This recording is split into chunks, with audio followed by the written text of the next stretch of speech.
Hello everyone, welcome back to another episode of Solving LeetCode Hard Questions. Today's question is n queens. The n queens puzzle is the problem of placing n queens on an n by n chessboard such that no two queens attack each other. For those of you who aren't familiar with chess, a queen can move horizontally, vertically, or diagonally in both directions for any number of steps.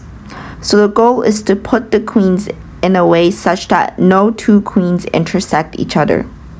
Now, given an integer n, the question asks to return all distinct solutions to the n queens puzzle.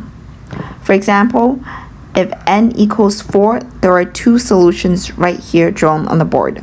We represent dot as an empty chessboard and q as the location of the queen. Pause the video here if you like to think independently for a moment. A tip here is that for puzzle-like questions that involve multiple steps, we can usually approach it with backtracking and recursion. To solve this, the first step is to figure out the logic for a single step move. Then we need to figure out the base case or the terminal state. In the end, we'll pull it all together via recursion. How do we solve a single step? This game is basically a process of elimination. Say if we put the first queen at the second position of the first row. This eliminates the entire row, column, and the diagonal entries. So we can put an X at these spots. And when we move to the next row, we know that there's only one more valid position left for the next queen. Similarly, we can update the chessboard for the second queen.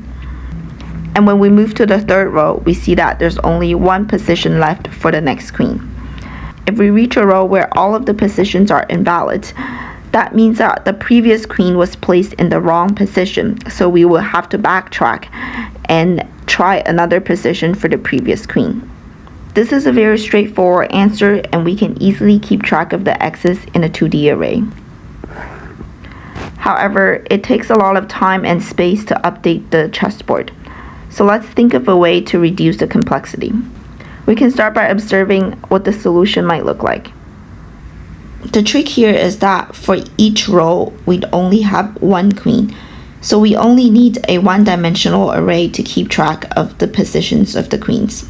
For example, if the queen's positions are 1, 3, that means that at row 0, the first queen is at column 1. And at row 1, the second queen is at column 3.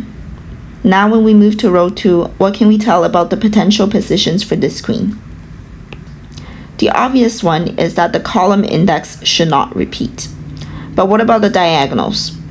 If you look at the diagonal entries closely, you'll notice that the difference between their row index and column index stays the same. And for the anti-diagonal entries, the sum of their row index and column index stays the same. Using this relationship, we can keep track of a list of XY differences and XY sums. For the next queen, their XY difference and sum should not be in these two lists. Moving on to the second stage, what's the base case of this problem? We reach the terminal state when we have enough number of queens. So the base case is when the length of queens is equal to n. Putting it all together, here's the pseudocode in Python. We can get the x position by looking at the length of queens. As for the y position, we'll try out every spot that does not intersect with the previous queen's columns, diagonals, and anti-diagonals. Finally, if we get enough queens, we have a valid result. Since we're checking the list of columns, diagonals, and anti-diagonals at each step, the time complexity for each step is O(n). And because we're checking all valid spots, the number of steps is of O(n) factorial. This gives us an overall time complexity of O(n) times n factorial and space complexity of O(n). That's it for today. Thank you for watching, and let me know what questions you'd like to see next.